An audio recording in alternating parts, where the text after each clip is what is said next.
President Obama declares Venezuela a threat to national security. Good afternoon, I'm Miranda Khan, and this story tops your Newsmax Now update. The commander-in-chief issued a new executive order today. It imposes sanctions on 7 individuals tied to the Latin American nation.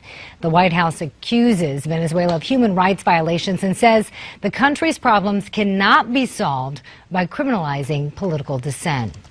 President Obama may not be interested in building the Keystone Pipeline, but he does want to build a tunnel of sorts. The president spoke at the National League of Cities conference today.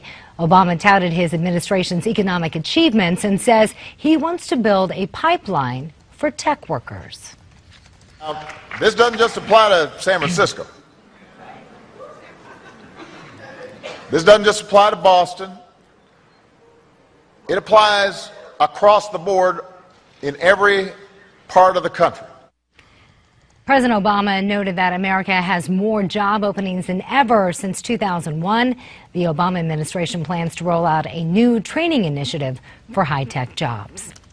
General Martin Dempsey is in Iraq today and insists that the U.S.-led coalition will defeat Islamic radicals in the Middle East. And it will be defeated because of the coalition that has organized together to face this common threat. The chairman of the Joint Chiefs of Staff says intelligence and surveillance is helping coalition forces. Meanwhile, members of the Arab League meet in Egypt today to discuss the ongoing fight against ISIS. Leaders are calling for the creation of a regional force to fight terror groups. In Nigeria, Boko Haram, the group terrorizing parts of that country, just pledged loyalty to ISIS. Now, more countries are stepping in to help the African nation. Special forces from Chad are taking part in training exercises with troops from Nigeria. Back here in the U.S., the tech giant behind the iPhone takes time out to try and corner the market with its new Apple iWatch. Apple's MO is to look at a growing category, something that others have already done some work in, and then come in and create the product that everybody wants to buy in that category.